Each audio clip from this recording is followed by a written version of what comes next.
Imagina só a seguinte situação: sentir um cheiro constante de pudim queimado, onde não tem fumaça nenhuma. É um negócio bem angustiante. Muito. Ou, do nada, a pessoa perder totalmente a capacidade de beber um simples copo d'água. Ou ainda pior, perder a capacidade de andar. E não por causa de um osso quebrado ou de um nervo rompido, mas simplesmente porque um pensamento moralmente inaceitável cruzou a mente. Sintomas que, assim, parecem desafiar qualquer lógica biológica, né? E, no entanto, para a medicina ali do final do século XIX, essas manifestações eram descartadas muito rápido. Jogadas para debaixo do tapete, basicamente. Exatamente. Recebiam um rótulo super conveniente de nervosismo ou fingimento. A pessoa era tratada como um mistério incômodo que a ciência da época preferia ignorar. E é exatamente para resgatar esses mistérios que a gente está aqui. Bem-vindos a mais uma análise profunda da nossa série.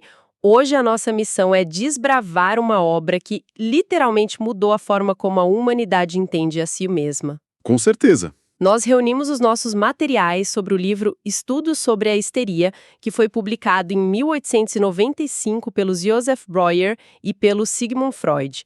Nosso objetivo com essa discussão de hoje é investigar como o atendimento prático de 5 mulheres fascinantes não apenas documentou o nascimento da psicanálise, mas traçou uma linha evolutiva exata. Uma evolução técnica mesmo, né? Da hipnose clássica até a invenção da técnica da pressão, culminando na descoberta genial da defesa psíquica. Isso. E o que torna essa jornada toda tão cativante para quem nos ouve é que a ferramenta científica mais poderosa para examinar a mente humana nasceu de uma forma quase acidental. É verdade.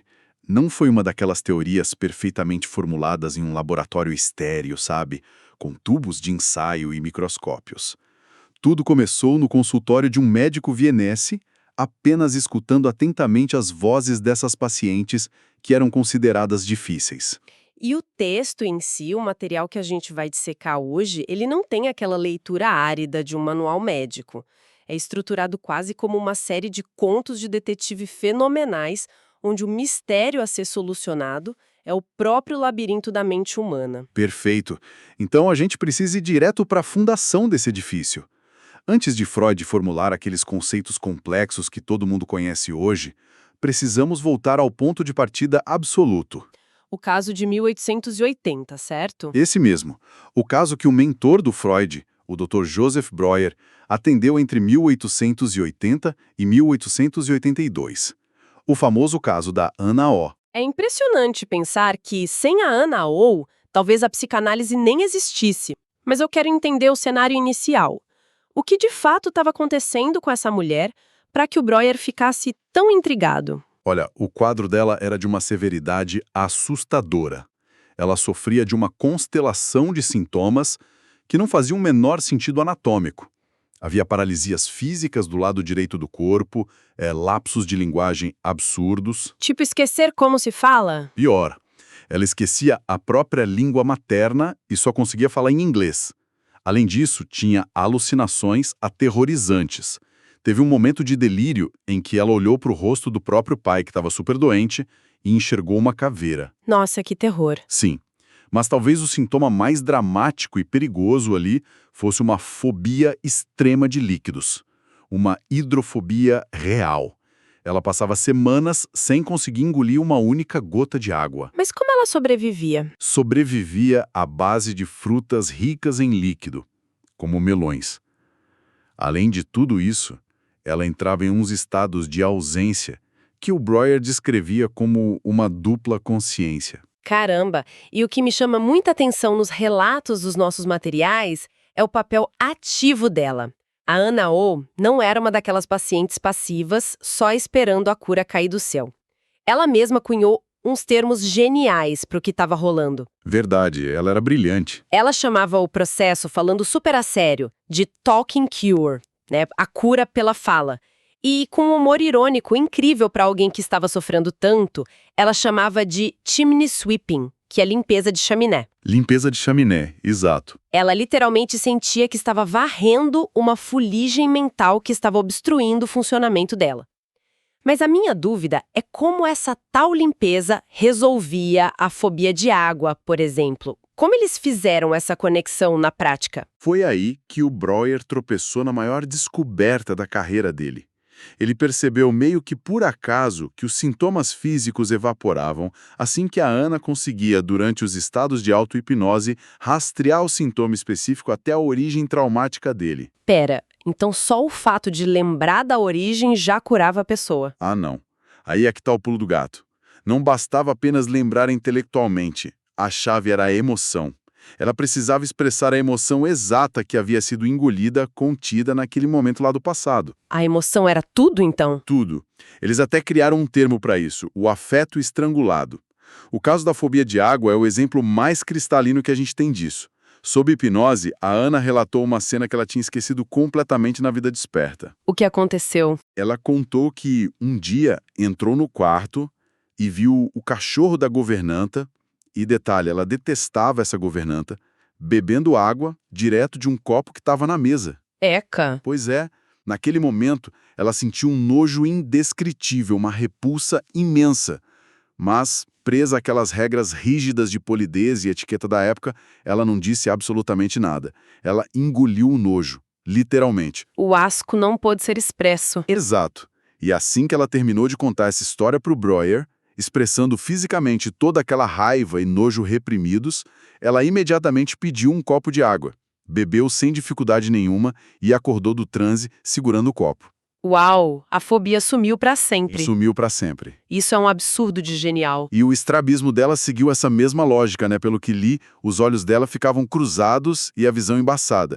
E o Breuer descobriu que isso começou quando ela estava sentada ao lado da cama do pai agonizante. Relógio de bolso que estava bem perto do rosto dela.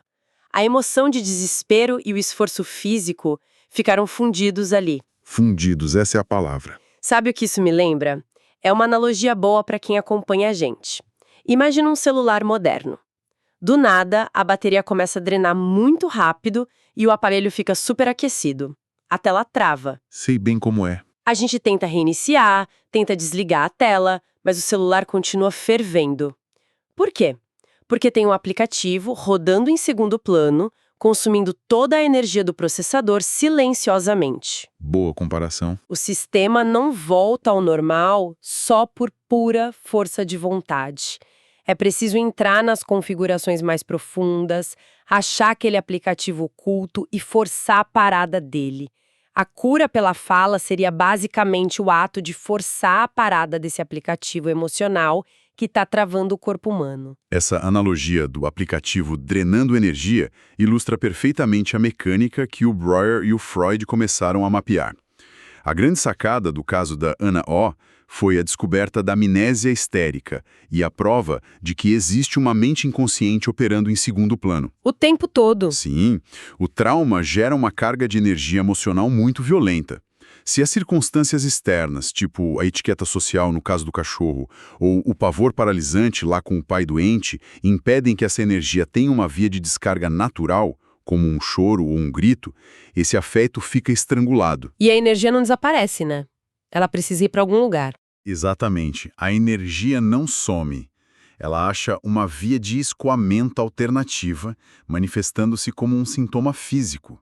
Essa descarga emocional através da fala foi batizada por eles de abreação. Sem a abreação, a energia do trauma simplesmente mantém o sintoma vivo. E é aí que a nossa história dá uma guinada super interessante. Porque o Freud, que na época era um jovem médico muito ambicioso, ouve falar desse sucesso retumbante do Breuer e pensa, maravilha, temos a fórmula mágica, vou aplicar nos meus pacientes e curar todo mundo. A ingenuidade do começo de carreira. Pois é. Mas quando ele tenta levar isso para a própria clínica, a realidade se mostra muito mais bagunçada. E isso nos leva direto para o segundo caso importante, a senhora M. Fonnay. Sim, a M é um ponto de virada crucial na história. Foi o primeiro caso que o Freud tratou extensivamente usando esse novo método catártico, ali por volta de 1889. E ela era uma paciente bem desafiadora. Quais eram os sintomas dela? Ela apresentava um quadro de tiques faciais constantes, emitia uns estalos bem ruidosos com a língua, sofria de uma gagueira super severa e tinha fobias paralisantes. Tinha um medo pavoroso de ser mandada para um asilo e sofria com delírios, via animais peçonhentos rastejando na direção dela. Nossa! E o que me fascina nessa parte do texto é perceber como Freud ainda estava muito preso aos velhos hábitos médicos. A gente tem essa imagem do Freud como aquele ouvinte paciente com um bloquinho de notas na mão, mas nessa época ele misturava a técnica de investigação do Breuer com a velha hipnose de sugestão. Ele era bem autoritário nessa fase. Muito. Ele basicamente colocava o paciente em transe e tentava dar ordens. Dizia coisas tipo, a partir de agora suas dores sumiram, você não vai mais gaguejar. Lendo isso hoje parece até meio absurdo, né? Totalmente. E levanta uma questão sobre a mentalidade da época.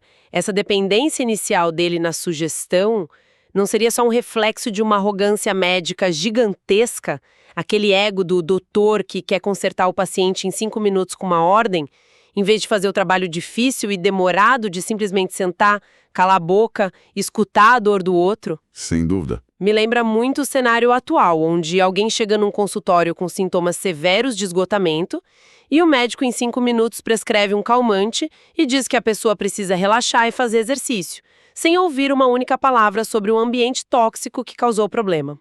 Ele viu o sintoma como um defeito, né? Isso, um defeito a ser apagado por comando, e não como uma mensagem a ser decodificada. Mas a Amy von Wenne não aceitou essa postura de jeito nenhum. Ela deu uma lição no Freud que alterou a trajetória da psiquiatria para sempre. Conta essa parte, é fantástica. Foi um momento bem crítico do tratamento. O Freud estava interrompendo a Amy sem parar, fazendo perguntas afirmativas, tentando meio que guiar a hipnose para onde ele, como médico, achava que deveria ir. A Amy ficou profundamente irritada. Ela olhou para ele e exigiu, de forma muito categórica, que ele ficasse quieto, parasse de interromper e apenas a deixasse falar o que ela tinha a dizer. É sensacional. Ela basicamente deu uma bronca monumental no pai da psicanálise para que ele aprendesse a fazer o trabalho dele direito. Senta e ouve. E a genialidade do Freud foi ter a humildade científica de obedecer a paciente. Ele percebeu que a imposição médica só camuflava o problema. Ele também notou algo revelador com a Amy. A aberração exigia a verdade emocional nua e crua.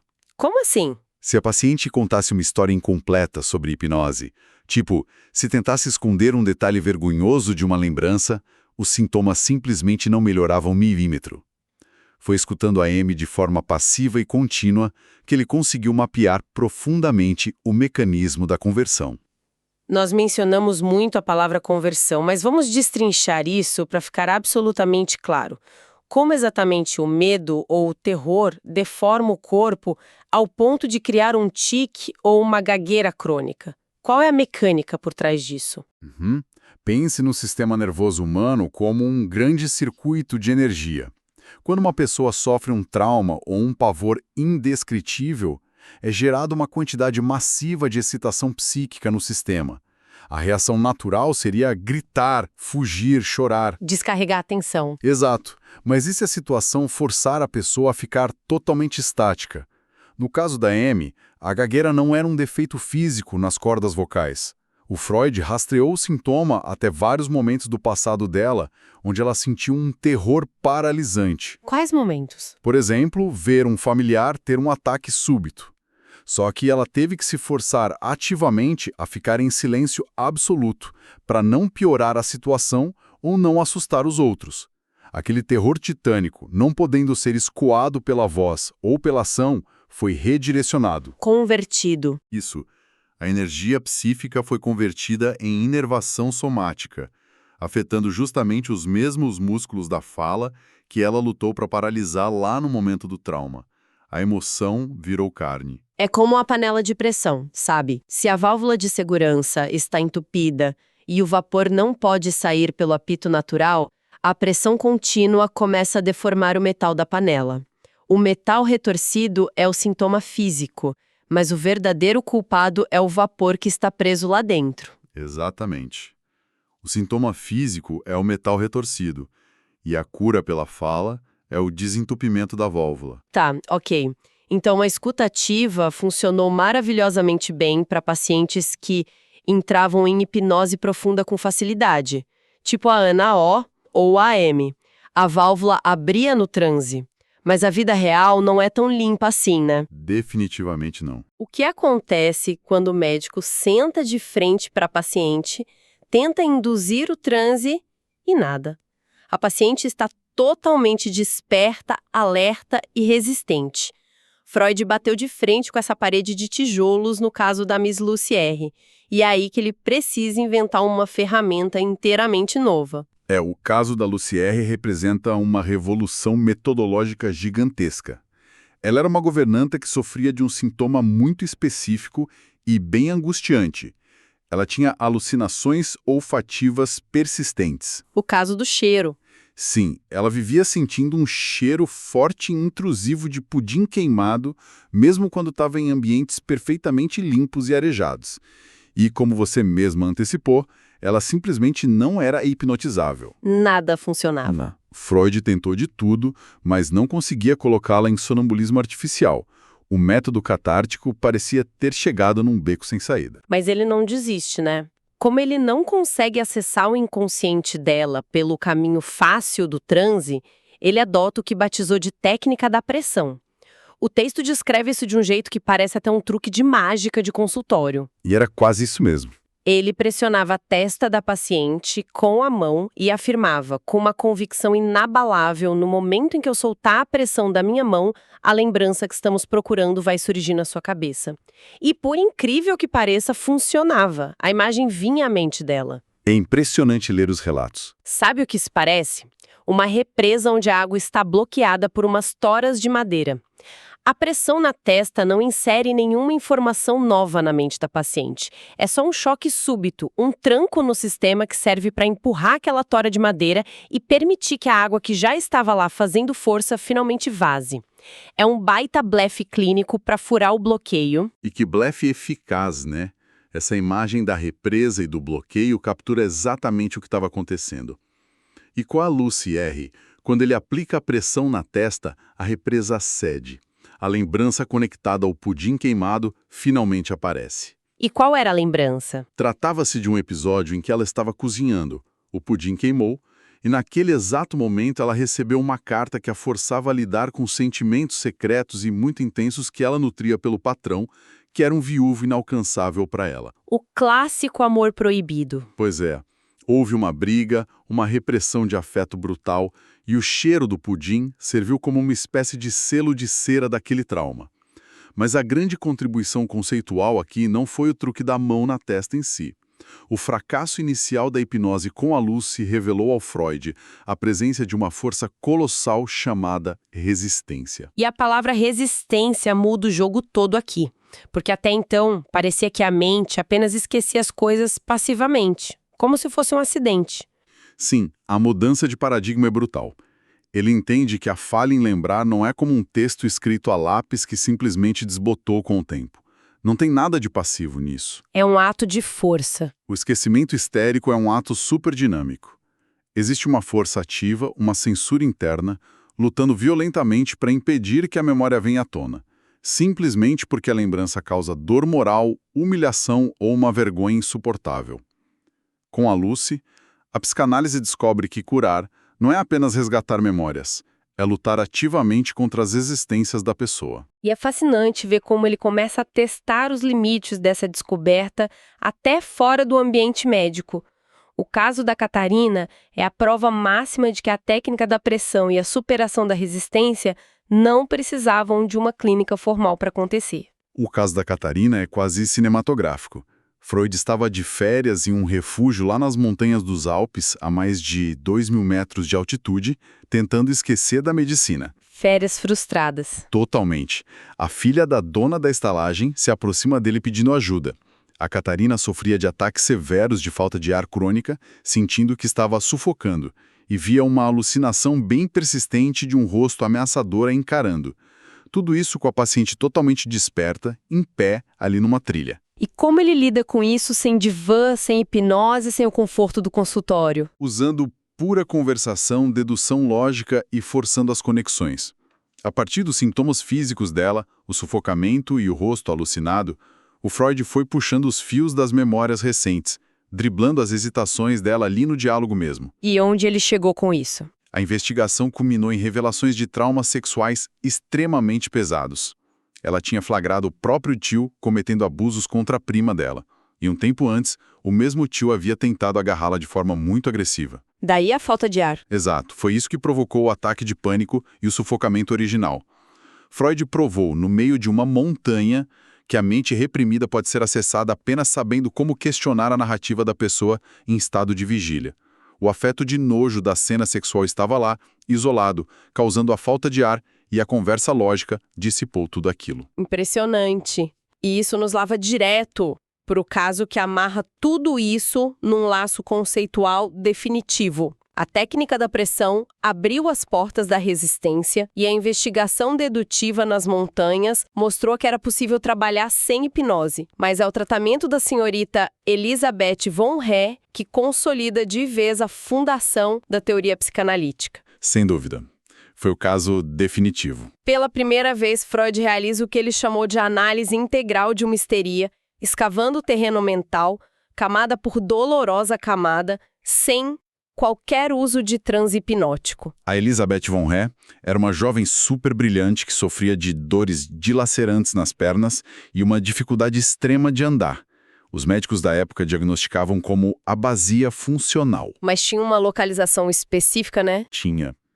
E para entender a precisão daquela conversão física que a gente discutiu antes, as dores irradiavam exatamente a partir de um ponto muito específico na coxa direita.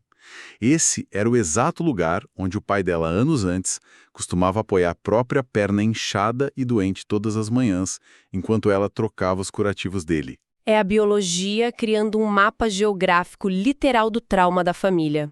Mas eu quero ir direto para a grande revelação desse caso, porque é o clímax absoluto do nosso mergulho nos materiais de hoje. É o momento do conflito moral que literalmente quebra o corpo. Esse momento é fortíssimo. A Elisabeth estava de pé diante da cama da própria irmã, que tinha acabado de falecer tragicamente de problemas cardíacos. A sala está toda imersa em luto, o cunhado dela está ali desolado ao lado do corpo, e naquele exato momento de dor lancinante, um pensamento relâmpago, muito rápido e destrutivo, invadiu a mente dela. O pensamento foi: agora o meu cunhado está livre e posso ser sua esposa. É de arrepiar. Esse pensamento único, fugaz e super escandaloso ilustra com perfeição absoluta o mecanismo central da teoria ao recalcamento, ou a defesa psíquica primária. Como isso funcionou na mente dela? O ego da Elizabeth olhou para aquele pensamento erótico, no meio de uma tragédia familiar, e o considerou imensamente abominável. Era tão incompatível com o luto pela irmã e tão repugnante para os valores morais dela que a mente repeliu a ideia brutalmente da consciência. Ela não esqueceu o que sentia, então? Não, ela não esqueceu. A mente baniu ativamente a ideia. Só que a energia emocional, a libido, aquele desejo proibido, nada disso pode ser simplesmente destruído pela moralidade, entende? O pensamento foi embora, mas a carga energética colossal desse desejo inaceitável precisou ser alocada em algum lugar e foi convertida naquela dor física lancinante nas pernas. A ironia poética da doença é fascinante e trágica ao mesmo tempo. A linguagem do corpo começa a gritar quando a boca é proibida de falar. Ela sentia que não conseguia suportar aquele peso moral, não conseguia dar um passo em direção a esse desejo inaceitável. E o corpo respondeu à altura. Pois é, como resultado literal, ela perdeu a capacidade biológica de suportar o próprio peso. Não conseguia mais ficar de pé e andar. O corpo dramatizou a dor emocional. Mas me ajuda a clarear a mecânica da cura aqui. O Freud usa a técnica da pressão, luta contra uma resistência gigantesca e finalmente faz a paciente encarar e confessar esse desejo deprimente. Como o ato de verbalizar "eu desejava o meu cunhado" consertou o nervo da perna dela? A resposta está na separação cirúrgica entre a ideia e a emoção.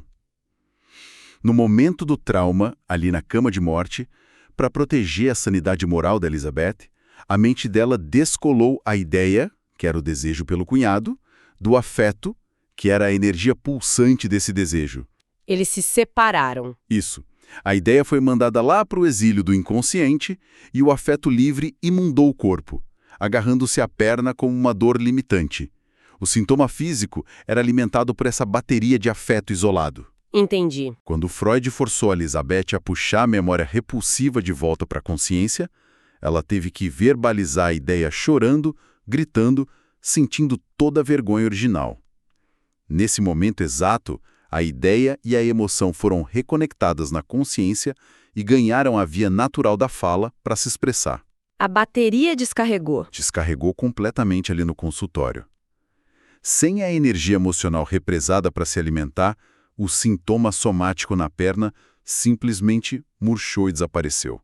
Perdeu a função dele. É exatamente como plugar um fio terra em um circuito de alta tensão que estava prestes a explodir a parede da casa. Ao criar a via da fala e reconectar a emoção ao evento, a voltagem gigantesca do afeto é dissipada em segurança para a terra. O sistema elétrico da perna dela voltou ao normal porque o curto-circuito foi resolvido. Essa metáfora do fio terra resume o método catático na sua forma mais madura, né? E a grande lição que fica desse caso é que a resistência que o Freud enfrentava toda vez que pressionava a testa dela, aquela raiva, os silêncios, a negação, essa força resistente era precisamente a mesma força mental que o ego da paciente usou lá atrás para expulsar a ideia da consciência. É a mesma barreira. Exatamente. A força criadora da doença e a força que lutava contra a cura eram a mesma linha de defesa. Olha, se a gente olhar pelo retrovisor para o caminho que percorremos hoje, é uma evolução metodológica impressionante. O método não caiu do céu em um momento de iluminação genial solitária. O método catártico e a fundação da psicanálise nasceram da escuta atenta que o Breuer dedicou a Ana Wall. O marco zero. E em seguida foi refinado pelas broncas agressivas da Amy von Ney, que forçou Freud a engolir a arrogância médica e começar a escutar de verdade. A frustração de não conseguir hipnotizar a Lucière e a Catarina empurrou a invenção da técnica da pressão, provando que a investigação não dependia de transe. E tudo isso preparou o terreno para a obra-prima final, revelando o maquinário do recalcamento e da defesa psíquica lá com a Elisabeth von Hef. É muito injusto, né? Essas 5 mulheres raramente recebem o crédito apropriado no senso comum. Elas não foram meras cobaias, não só pacientes passivas aguardando salvação. Elas foram coautoras cruciais do mapa do inconsciente humano. Com certeza. Elas ensinaram aos médicos que a mente tem porões trancados a 7 chaves pela moralidade e pelo trauma. E mostraram, com os próprios nervos e músculos, que o corpo é obrigado a carregar o peso intolerável dessas chaves perdidas. E carregar essas chaves sempre tem um preço altíssimo, o que nos traz direto do consultório vienense de 1895 para a nossa realidade atual. Pensa bem, hoje a gente tem exames de imagem em altíssima resolução, mapeamos o genoma, monitoramos o batimento cardíaco pelo relógio. A tecnologia avançou demais. Muito. Mas o terreno da mente humana continua sendo aquele pântano complexo que desafia qualquer engenharia. Há mais de um século, emoções sufocadas se transformavam em alucinações nítidas com cheiro de pudim queimado, num pavor incapacitante de água e em pernas paralisadas. Os cenários mudaram muito, mas a dinâmica biológica e emocional daquele sofrimento silenciado continua rigorosamente a mesma. A conversão da angústia invisível em dor física ainda é uma realidade enorme. Que deixa uma reflexão forte para quem está ouvindo a gente agora. Na nossa era atual de hiperconexão, onde a gente tenta anestesiar constantemente as nossas angústias, rolando feeds infinitos em telas de celular, buscando diagnósticos fáceis e rápidos, o que a gente está ignorando? É uma ótima pergunta. Quais enxaquecas teimosas, crises de gastrite crônica e dores tensionais nas costas os nossos próprios corpos estão fabricando à força neste exato momento, apenas para disfarçar os conflitos difíceis e os sentimentos aterrorizantes que nós ainda nos recusamos a encarar de frente? No fim das contas, a biologia não guarda segredos para sempre, sabe? O corpo humano sempre encontra uma maneira de gritar a verdade que a mente está desesperada para tentar esconder. Uma reflexão super necessária para levarmos adiante. Nós continuaremos explorando esses labirintos no nosso próximo mergulho nos materiais. Até lá!